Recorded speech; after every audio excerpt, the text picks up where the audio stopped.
নমস্কার বন্ধুরা, আশা করছি আপনারা সবাই ভালো আছেন এবং সুস্থ আছেন। আমি রাখি, আমার চ্যানেলে সবাইকে জানাই অনেকটা স্বাগত। তো বন্ধুরা, এখন যেহেতু শীত পড়ে গেছে, শীতের দিনে কিভাবে আমরা রেহাই পেতে পারি ঠান্ডার হাত থেকে এবং কিভাবে আমাদের জ্যাকেটগুলোকে মোটা মোটা জ্যাকেট অল্প জায়গার মধ্যে রাখতে পারি, সবটা শেয়ার করব। তো চলে এসেছি প্রথম টিপসে। আমরা এই ধরনের যে মিক্সার জারগুলো ব্যবহার করি মশলাপাতি পেস্ট করার জন্য, মাংসের কিমা তৈরি করার জন্য, যখন আমরা মোমো তৈরি করি দেখবেন মাংসের কিমা তৈরি করতে হয়। এবার সেই মাংসটা কিমা করার পর যতই আমরা এটাকে মেজে ঘষে রাখি না কেন, এর মধ্যে থেকে একটা বাজে একটা গন্ধ আসতে শুরু করে। তো সেই বাজে গন্ধটা পেঁয়াজ রসুন যখন পেস্ট করি আসে, কিন্তু মাংস করলে একটু বেশিই আসে।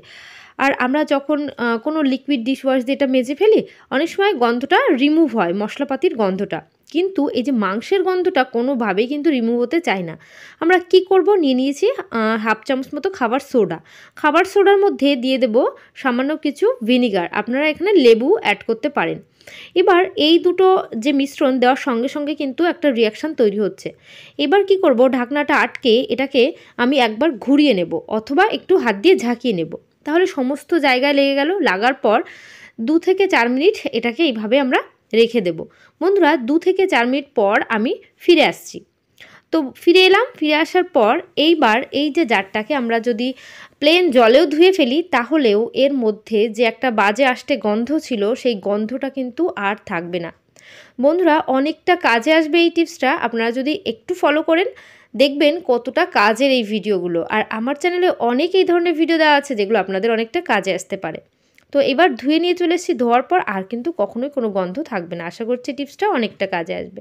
চলে এসেছি পরবর্তী টিপসে এখানে মোজা নিয়ে নিয়েছি। এখন যেহেতু প্রচুর ঠান্ডা পড়ে গেছে, হাড় কাঁপানো ঠান্ডা, সেই ঠান্ডার দিনে ঠান্ডার থেকে বাঁচার জন্য আমরা কিন্তু মোজা পরে রাখি। মেঝের মধ্যে দিয়ে যখন হাঁটি তখন কিন্তু মোজাতেও ঠান্ডা মানায় না, কারণ মোজার মধ্যে থেকেও আমাদের পায়ে ঠান্ডাটা এসে যায়। আবার যেহেতু আমাদের সারাদিন কাজকর্ম করতে হয়, কখনো বাসনপত্র ধুতে হয়, কখনো রান্না করতে হচ্ছে, কখনো জামা কাপড় কাচতে হচ্ছে, তখন আমাদের মোজাগুলো কিন্তু অনেকটা ভিজে যায়। কোনো জলের উপরে পা পড়লেই দেখবেন মোজাটাও ভিজে যাচ্ছে, সঙ্গে পাও ভিজে যায়। তো এই ঠান্ডার দিনে জলের থেকে বাঁচার একটু উপায় আমরা আজ শেয়ার করব।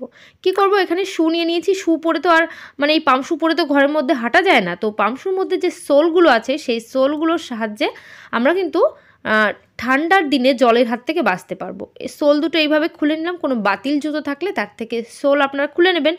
সোলটা খুলে এই যে মোজা যে পরি না, সেই মোজার মধ্যে সোলটাকে ভরে নেবেন। সোলটা মোজার মধ্যে ভরলে কি হবে বন্ধুরা, এইভাবেই যে সোলটা মোজার মধ্যে যদি আমরা পরিয়ে নিতে পারি, তারপর যদি পায়ে পরতে পারি, তাহলে কিন্তু মোজাটা ওয়াটারপ্রুফ মোজা তৈরি হয়ে যাবে। যতই নিচে জল থাকুক না কেন, আমাদের পা পর্যন্ত কিন্তু সেই জলটা টাচ করবে না। যেহেতু নিচে সোল থাকবে, সেই সোলের উপরে জলটা লাগবে। তো যখনই দেখবেন মোজাটা একটু অপরিষ্কার হয়ে গেছে, তখন সোলটা বের করে মোজাটাকে ধুয়ে দেবেন। আরও একটা মোজার মধ্যে সোলটা পরিয়ে নেবেন।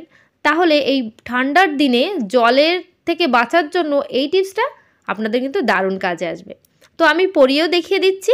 এটা পরার পর একেবারে কিন্তু কোনো খারাপ লাগবে না, পরতে যে অস্বস্তি তেমনটাও হবে না, কোনো সমস্যাই কিন্তু আমাদের হবে না। তো দেখতেই পাচ্ছেন এখানে আমি কিন্তু মোজাটা পায়ে পরিয়ে নিয়েছি। এইভাবে পরার পর একেবারে জুতোর মতো কাজ দেবে।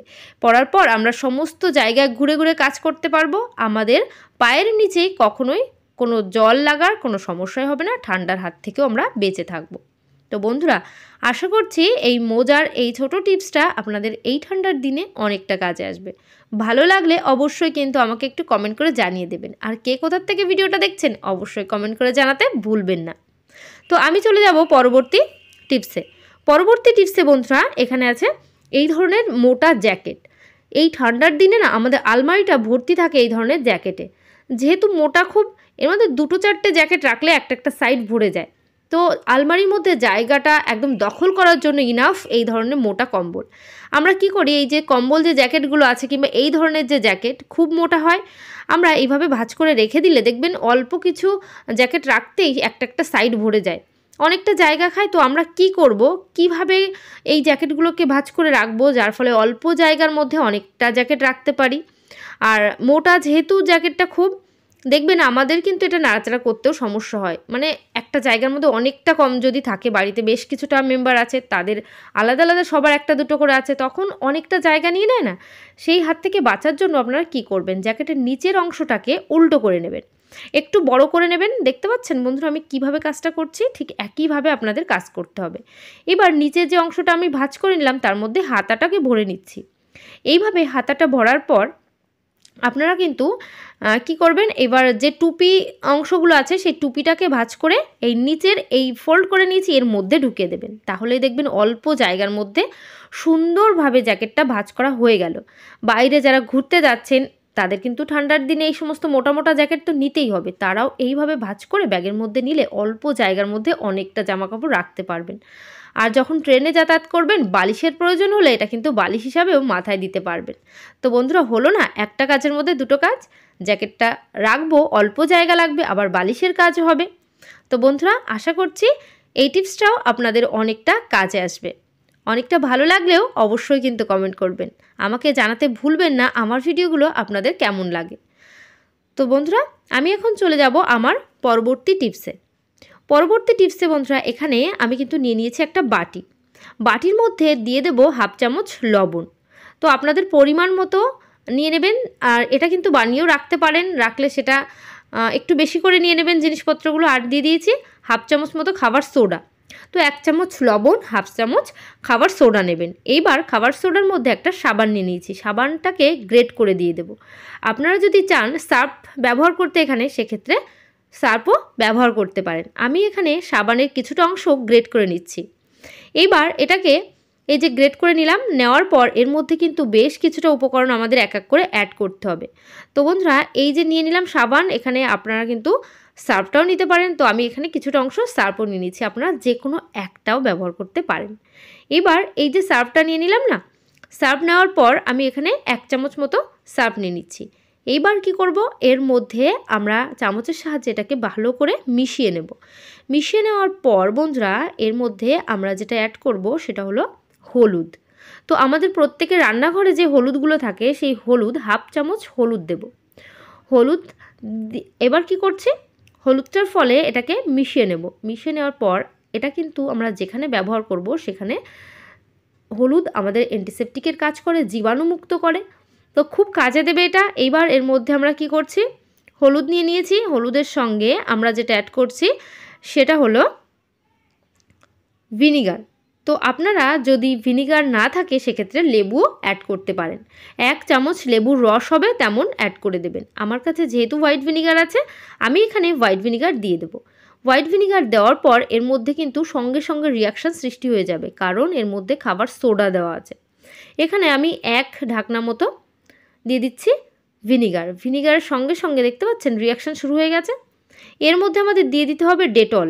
বন্ধুরা ডেটল দিলে কি হবে, ডেটল আমাদের জীবাণু নাশ করবে। আমরা কিন্তু সবাই জানি ডেটল জীবাণু নাশ করে দেয়, যে কোনো জীবাণু থাকলে সেটা কিন্তু অবশ্যই নাশ হবেই।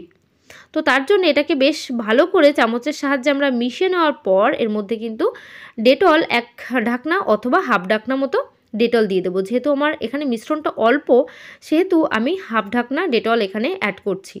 তো এখানে হাফ ঢাকনা ডেটল আমি অ্যাড করলাম। করার পর এই যে মিশ্রণটা আমাদের তৈরি হলো সেই মিশ্রণটা আমরা কি কাজে লাগাবো। বন্ধুরা দেখবেন আমাদের বাড়িতে যে টয়লেটগুলো থাকে আমরা কিন্তু প্রতিদিন সেটাকে পরিষ্কার করতে পারি না, মাঝে মধ্যে আমরা পরিষ্কার করি। এবার প্রতিদিন আমরা যেহেতু পরিষ্কার করতে পারি না, সেজন্য টয়লেটটা বারবার আমরা ইউজ করতে হয়। দেখবেন টয়লেট থেকে একটা বাজে গন্ধ আসতে শুরু করে, জীবাণু অ্যাটাক করে, তো নানান সমস্যা কিন্তু টয়লেটের মধ্যে হয়ে যায়। তো আমরা এই মিশ্রণটা বানিয়ে একটা বড় 20 লিটারের যে ড্রাম আছে তার যে ঢাকনাটা আছে সেই ঢাকনার মধ্যে মিশ্রণটাকে দিয়ে নিচ্ছি। দেওয়ার পর এটাকে কিন্তু কভার করতে হবে। তো আমি কভার করার জন্য যেটা ব্যবহার করব সেটা হলো প্লাস্টিক। তো প্লাস্টিক ক্যারি আমাদের প্রত্যেকের বাড়িতে থাকে, সেখান থেকে কিছুটা অংশ ছিঁড়ে নিয়েছি। ছেঁড়ার পর এটাকে মুখটাকে খুব ভালো করে আটকাতে হবে। আটকানোর পর এটাকে পেছন দিকে এইভাবে ঘুরিয়ে নেব, ঘুরিয়ে একটা রাবার ব্যান্ডের সাহায্যে এটাকে সুন্দর করে টাইট করে আটকে দেব। আপনারা যদি চান এটাকে এইভাবে যে কোনো একটা সুতো দিয়েও বেঁধে নিতে পারেন। একটু ঘুরিয়ে নিচ্ছি, ঘুরিয়ে নেওয়ার পরই এটাকে কিন্তু আমার একটা রাবার ব্যান্ডের সাহায্যে আটকে নিচ্ছি। রাবার ব্যান্ডের সাহায্যে আটকে নেওয়ার পর আপনারা হয়তো অবাক হচ্ছেন কিভাবে এটার সাহায্যে আমাদের টয়লেটটা ক্লিন হবে। তো বন্ধুরা, টয়লেটে হাতও দিতে হবে না। অনেকে দেখবেন টয়লেট পরিষ্কার করতে অনেকটা ঘৃণা পায়, মানে হাত দিতেই চায় না কোনোভাবেই।